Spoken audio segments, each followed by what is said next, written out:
Hey, what's going on, everybody? It's Aces High here, and today I'm bringing you guys another one by the Infographics Show. Man, I love this channel. I love everything they pump out. You gotta go and check them out. I'll throw a link to their original video down in the description.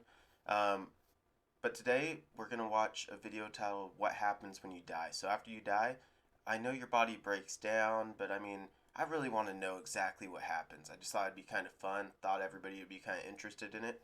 So let's check it out. Before we get started, if you guys like the video, as always, I really do appreciate if you smash that like button. It helps out with the YouTube algorithm and really helps me out quite a bit. And if you're new to the channel, be sure to subscribe. That way that you can see when new content drops. And, then you won't miss a video. Anyway, let's get going. What happens when you finally kick the bucket, so to speak? Despite our mostly science-grounded views on death these days, it seems many of us believe in life after it. In 2014, UK citizens were polled by The Telegraph, and just under 60% of respondents said they believe some part of us lives on.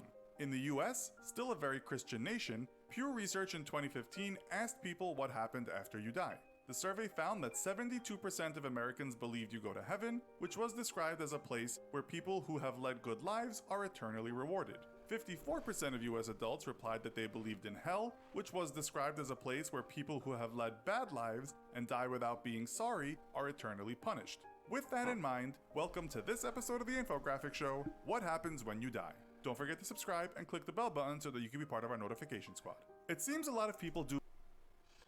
It's interesting because I guess what happens after you die, I didn't even think about it when I was starting this video, but it probably has a lot to do with what your religion is. I'm not the most religious person, but I was raised a Catholic, and when I was being raised, it was either you go to heaven or you go to hell based off sins and things like that.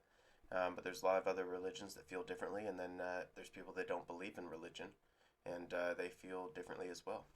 Let me know what you guys think down in the comments. Do believe that after death we might be ensconced in some cloud-strewn paradise, or conversely, if we haven't adhered to the ethics prescribed to us by our chosen religion or denomination of that religion, we might be faced with eternal hellfire and the prospect of groveling to a bearded red man who hardly ever puts down his pitchfork. But let's start with some empirical realism and what actually happens to the body when we die. Physicians know you're dead because the heart stops beating and there is no longer any electrical activity in your brain. Brain death equals dead, although machines can keep you going a little bit longer. You can also have what's called a cardiac death, which means the heart stops beating and blood no longer flows through your body. The strange, even wonderful thing is, people that have suffered cardiac death but have been brought back to life have said they were aware of what was going on around them. Others have talked about walking towards a light in such a near-death experience. You can be brought back from what we call clinical death, but you only have a grace period of about 4 to 6 minutes. But let's say you get to the light and pass through. This is what we call biological death. Game over, the final whistle, dead as a dodo. This is where it gets kind of undignified, but what do you care, you're dead. Once you're definitely no longer with us, your muscles relax, and this means your sphincter will too, meaning that triple whopper and large fries you had for lunch will spill out of you. The gas you Oh God, that sounds horrible. So if you're surrounded by loved ones, I've heard this, but I always kind of thought it was a rumor. I guess it does make sense your muscles relax, so you crap all over? God, that's disgusting. have in you may also leak out and cause a stink. The same goes for the pee you've got in your bladder. So dying, not surprisingly, is a bit of a messy affair. And men, you might even ejaculate. As for women, you may give birth after you have died if you were pregnant, which is something called coffin birth. It doesn't happen often though. Instead of pushing, it's the gases in the abdomen that squeeze the newborn into the world.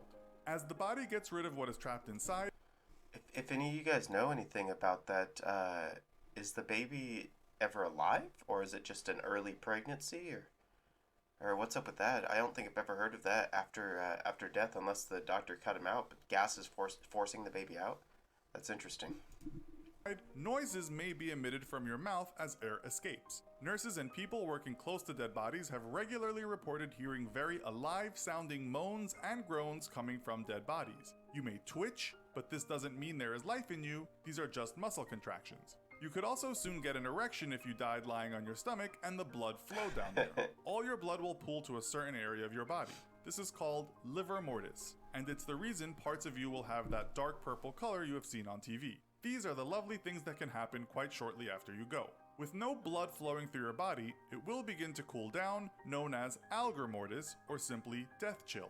It will keep cooling until it is the same temperature as your surroundings. You will become stiff within about 2 to 6 hours, and this we call rigor mortis. This is because calcium is getting into your muscle cells. Cells break down without blood flow, and this leads to bacteria growth, and that's why you start to decompose. You may look like your hair or your nails have grown, but that isn't the case. Yeah. What is happening is that your skin is receding, giving the impression of growth. The skin will That's really interesting because anytime that you see somebody that's freshly dyed, it looks like their nails are actually quite a bit longer than they were. And I guess it's just kind of your skin is receding, so your nails seem longer. That's really cool. That's interesting. loosen too, and blisters will appear on the body. The next stage is putrefaction, when bacteria and microorganisms start feasting on you. You'll soon start to stink as bad as anything you could have imagined while you were alive. One person described the smell as rotten eggs, feces, and a used toilet left out for a month times 1,000. It is unholy. Soon everything that is soft becomes liquefied, with things like bones, cartilage, and hair remaining strong. You're already well on your way to decomposing by the time you are being put in the ground, but if embalmed and buried, decomposition could be a slow process. Left above ground, you'll be a liquefied mess within about a month, feasted Wow. on by insects, maggots, That's quick. plants, and animals. Underground, some experts say it might take 8 to 12 years before you are reduced to nothing but a skeleton. After around 50 years, even your bones will become part of the earth. We should add the rate of decomposition depends on all manner of factors, too many to list here, but we think you get the picture. While some people report that their near-death experience was a scene to behold, that's not always the case. One person writing on Reddit said his experience was as follows. It was just black emptiness, no thoughts, no consciousness, nothing. Is there really something else? Irish empiricist philosopher George Berkeley was so hell-bent on knowing what happens after death, or those moments during clinical death, that he actually hanged himself to the point of death with a friend nearby ready to cut him down before he died. He believed there was something between heaven and earth, perhaps what philosophers have called the ether. The story has become lore in philosophy. Maybe purgatory also. I've heard of that term, between heaven and earth. Where you kind of wait or you're stuck forever type thing if you don't move on to one or the other. But I just gotta say, that's gotta be a really good friend right there.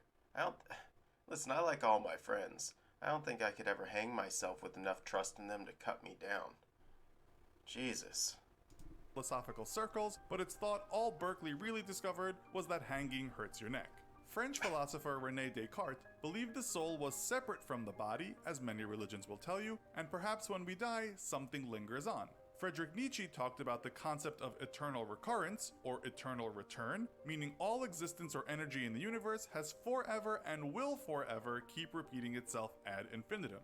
You live the same life again and again forever. Now, doesn't that make you want to live well? Here we can make similarities to the Buddhist belief of the Wheel of Samsara, wherein all souls or lives will begin a cycle again after death, except not the same exact life. Something we call reincarnation, which some people say is connected to what we sometimes call deja vu. Buddhists believe we can end this vicious cycle if we can become truly enlightened, therefore achieving nirvana. Or do we make our way to heaven after our bodies stop working, tipping our cap to St. Peter at the pearly gates, hoping he won't deny us entrance for stealing that candy bar when we went on a school Slip him a 20, maybe St. Peter will let you in. trip to Niagara Falls? Will we be taken into paradise, a place replete with excellent foods and gorgeous maidens that make your dead knees go weak? Or will we simply seed the earth, our souls nothing more than a worldly fancy that took our minds off our cosmic insignificance and the feeling of futility that we sometimes experience here on terra firma? While this video was pretty grim, let's for a second step away and think about your life now and how you can make it better. If you are one of the many living people who are running a business or thinking of starting one, you probably need a website.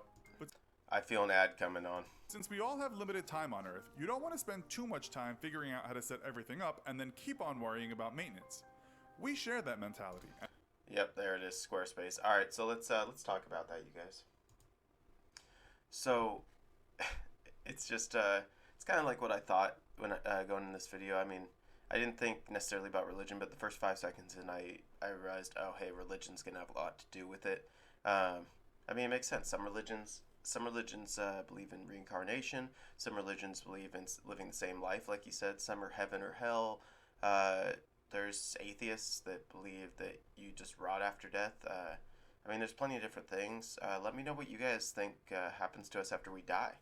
Do you believe? And I don't want to get too into religion here in the comments, but do you believe that that there's like a heaven or a hell, that or that you know? Let's not even go that deep. Let's just stick with this. Do you believe that there's some type of a spirit in us? I think that'd be a fun kind of conversation to have. And as always, you guys, if you like the content, leave me a comment, smack that like button, help me out. Um, hope you guys like the video, and let me know what you guys want to see next. Till next time, I love y'all. This is Aces High, and I'm out.